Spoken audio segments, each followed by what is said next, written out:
Dan untuk membahas lebih jauh mengenai prospek saham Bukalapak, kita akan membahasnya bersama dengan Kepala Riset Samuel Sekuritas, Surya Dharma. Ya, selamat pagi Pak Surya Dharma. Ini kita tahu Bukalapak IPO ini hari ini. Nah, ini bagaimana respon pasar, Pak? Ya, kelihatannya sih cukup hot ya, karena dilihat kan sampai porsi pooling aja kan ditambah ya jadi 5% kan dari sebelumnya karena oversubscribe ya dari investor retail lah khususnya kan. Selain yang investor institusinya juga sebelumnya kan katanya kan oversubscribe juga ya. Jadi ini memang menarik karena ini unicorn pertama mungkin ya yang go public di Indonesia. Dan kalau misalnya ini berhasil, ini akan membuka jalan juga untuk perusahaan-perusahaan sejenis yang lain untuk IPO juga di Indonesia kan. Apalagi kan nanti rencananya kan ada yang lebih besar dari Bukalapak juga mungkin akan IPO juga gitu ya. Jadi ini suatu hal yang menarik sih untuk dilihat hari ini ya, untuk dicermati apakah berhasil apa enggak gitu. Baik, cukup menarik ya, cukup hot begitu ya Pak ya. Baik, nah selanjutnya ini posisi keuangan Bukalapak kan ini masih rugi ya Pak ya. Nah ini pandangan Anda seperti apa?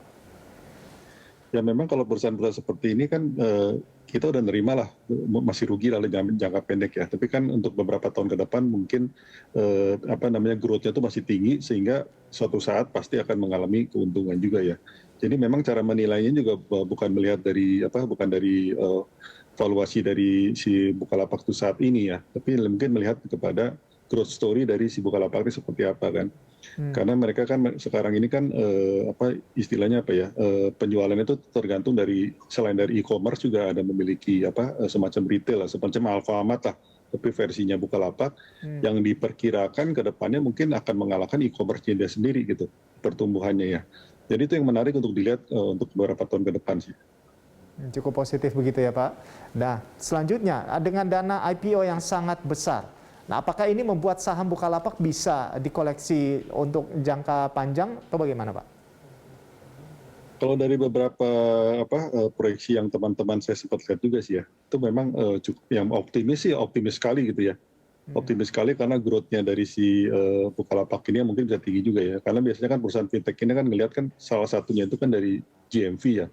Price to GMV itu berapa, kemudian juga mungkin EV per sales-nya berapa. Nah kalau misalnya pertumbuhan GMV-nya itu tinggi dengan sendirinya kan price to GMV-nya itu akan menyesuaikan gitu ya. Jadi itu memang growth dari si Bukalapak ini ke depannya seperti apa itu menjadi sangat krusial ya. Nah itu bisa dilihat dari resultnya mungkin di 1 tahun atau 2 tahun ke depan seperti apa gitu ya. Baik. Dan selanjutnya ini Pak Surya, ini saran Anda untuk investor yang tertarik dengan saham Bukalapak, Pak?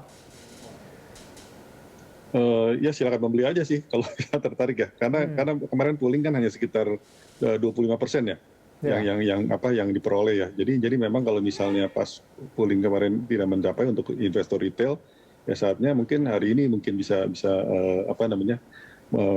melakukan investasi ya untuk buka gitu ya. Harapan saya sih mungkin ya semoga aja bisa sukses ya hari ini ya, sehingga bisa memberikan sentimen positif juga ya untuk market kita ya.